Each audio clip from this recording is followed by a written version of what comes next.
এই যে সংসদ নির্বাচন হইতেছে, এখানে এমপি কে ভোট দেওয়া ছাড়া একটা গণভোট হবে। সেই গণভোট হবে, বিএনপি কিন্তু ঘরের মধ্যে এইগুলা স্বীকার করে এসেছে, গণভোটে যে সমস্ত জিনিস থাকবে। এই গণভোটে হ্যাঁ বা না ভোট দিতে হবে। হ্যাঁ ভোট দিলে কি কি পাবেন? আপনি 12টা জিনিস পাবেন। 12টা কিভাবে আগামী রাষ্ট্র চলবে সেটা ঠিক করতে পারবেন। কি কি সেইটা একটা একটা করে বুঝে দেখি, শুনেন মন দিয়া। আপনি কি এমন একটা বাংলাদেশ চান যেখানে তত্ত্বাবধায়ক সরকার, নির্বাচন কমিশন, সরকারি কর্ম কমিশন মানে যেটাকে পিএসসি বলা হয়, এটা গঠনে সরকারি দল এবং বিরোধী দল একত্রে কাজ করবে? সুন্দর কথা না? 2 নাম্বার, সরকারি দল ইচ্ছা মতো সংবিধান সংশোধন করতে পারবে না। সুন্দর না কথাটা? 3 নাম্বার, সংবিধানের গুরুত্বপূর্ণ পরিবর্তনের ক্ষেত্রে গণভোটের বিধান চালু হবে। সুন্দর না? আমরা সবাই মিলে ভোট দিয়ে ঠিক করবো। 4 নাম্বার, বিরোধী দল থেকে ডেপুটি স্পিকার এবং গুরুত্বপূর্ণ সংসদীয় কমিটি সমূহের সভাপতি নির্বাচিত হবেন বিরোধী দল থেকে। সুন্দর না? যত মেয়াদী হোক কেউ সর্বোচ্চ 10 বছরের বেশি প্রধানমন্ত্রী থাকতে পারবে না। সংসদের নারীর প্রতিনিধিত্ব পর্যায়ক্রমে বাড়বে। ক্ষমতার ভারসাম্য প্রতিষ্ঠার জন্য পার্লামেন্টে একটা উচ্চ কক্ষ গঠিত হবে। দেশের বিচার ব্যবস্থা স্বাধীনভাবে কাজ করবে। সুন্দর কথা না? আপনার মৌলিক অধিকারের সংখ্যা বাড়বে। কিরকম একটা মৌলিক অধিকার হইতেছে, ইন্টারনেট সেবা কখনো বন্ধ করা যাবে না, এটাকে মৌলিক অধিকার হিসেবে ঘোষণা দিবে। তার হাসিনা এটা বন্ধ করে দিছিল। দণ্ডপ্রাপ্ত অপরাধীকে রাষ্ট্রপতি ইচ্ছা মতো ক্ষমা করতে পারবে না। ফাঁসি দিলেও তো ক্ষমা করে দেয়, জেল দিলেও ক্ষমা করে দেয়। রাষ্ট্রপতি এবং প্রধানমন্ত্রী ক্ষমতার মধ্যে ভারসাম্য থাকবে। রাষ্ট্রভাষা বাংলার মর্যাদার পাশাপাশি অন্যান্য জাতিগোষ্ঠীর ভাষাও সাংবিধানিকভাবে স্বীকৃত হবে। সব সুন্দর কথা না? 12টা কথা। হ্যাঁ ভোট দিলে সবগুলো পাবেন, এই যতগুলো আছে সবগুলো। না ভোট দিলে কিছুই পাবেন। কিন্তু বিএনপি কি বলতেছে দেখেন, বিএনপি কি বলতেছে, জনগণকে কি বলতেছে শোনেন, নিজের কানে শোনেন। এখানে আরেকটা ব্যালট হবে হ্যাঁ এবং না। আপনারা এটা গণভোট হয়েছে না? এটা গণভোট হবে হ্যাঁ এবং না।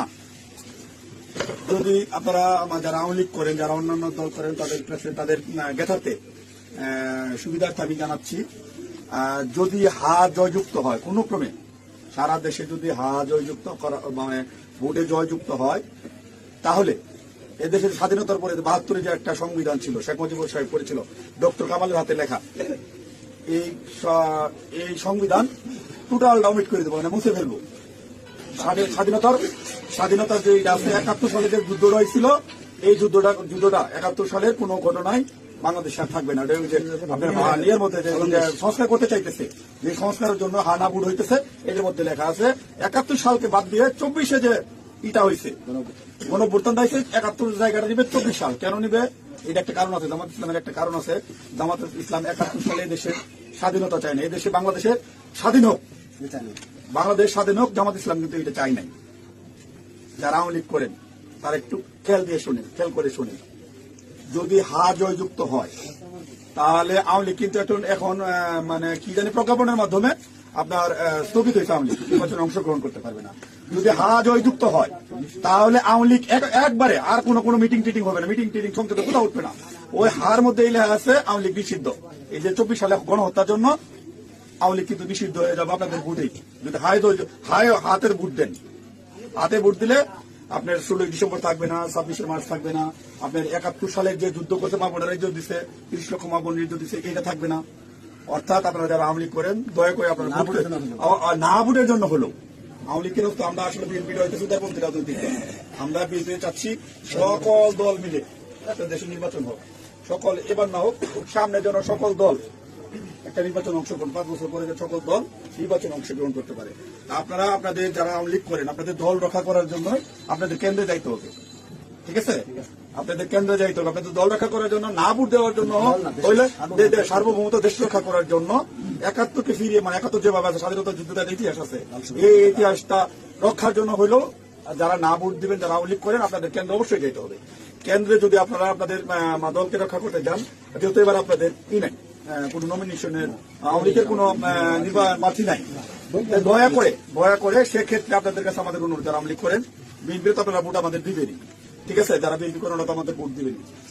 না ভোট দেওয়ার জন্য যারা কেন্দ্রে যাবেন, আপনাদেরকে যেতেই হবে, আপনাদের অস্তিত্ব রক্ষার জন্য, আওয়ামী লীগ রক্ষার জন্য হলেও আপনাদের কেন্দ্রে যেতে হবে। শুনেছেন? তার মানে বিএনপির ঘুরে ফিরে আওয়ামী লীগকে ফিরে আনতেই চায়। তারা অনেক আগে থেকে বলতেছে কিন্তু আওয়ামী লীগ নির্বাচনে আসুক। শুনেন, তবে আওয়ামী লীগের প্রধান প্রতিদ্বন্দ্বী বিএনপি চায় দলটি নির্বাচনে আসুক, নির্বাচনটি হোক অংশগ্রহণমূলক। আমরা আশা করব যে এই নির্বাচনটি পার্টিসিপেটরি হবে, সকলের জন্যই দ্বার উন্মুক্ত, জনগণ যাদেরকে সুযোগ দিবে তারাই দায়িত্ব পাবে। আমরা কামনা করি প্রত্যেক রাজনৈতিক দল এই নির্বাচনে অংশগ্রহণ করুক, কাউকে বাদ দেওয়ার হলে জনগণই বাদ দিয়ে দেবে। যখন জনগণের বিরূপ প্রতিক্রিয়া হয়েছে তখন বলে এইবার না আসুক, বিএনপি ক্ষমতা আসলে আওয়ামী লীগ ফিরবে, পরের বার ফিরবে। বুঝিস? ঐকমত কমিশনে আইসা বলে আমরা সংস্কার চাই, আর কর্মীদের বলে না ভোটের ক্যাম্পেইন করতে। কিরকম জাউরার জাউরা, কিরকম খাইস্টার খাইস্টা, কিরকম ভন্ডের ভণ্ড। এটাই আসল প্ল্যান। এই প্ল্যান হইতেছে গ্র্যান্ড প্ল্যান, আওয়ামী লীগকে ফেরানোর প্ল্যান। এইবার ভোটে যদি বিএনপি জিতে তাহলে আওয়ামী লীগ ফিরবে, লিগে রাখতে পারেন। এটা তো আমার কথা না, আপনারা তো বিএনপির লোকদের মুখে শুনলেন, তাই না?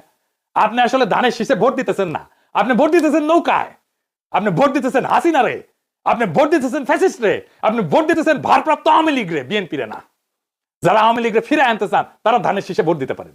আমরা বলবো নৌকার ধানের শীষ দুই সাপে দিয়ে একই বিষ। এই দুইটারে বাংলাদেশ থেকে হটাইতে হবে, এই দুইটারে ক্ষমতার আশেপাশে আসতে দেওয়া যাবে না। এটাই আমাদের আগামীর বাংলাদেশ গড়ার শপথ হোক। ইনকিলাব জিন্দাবাদ।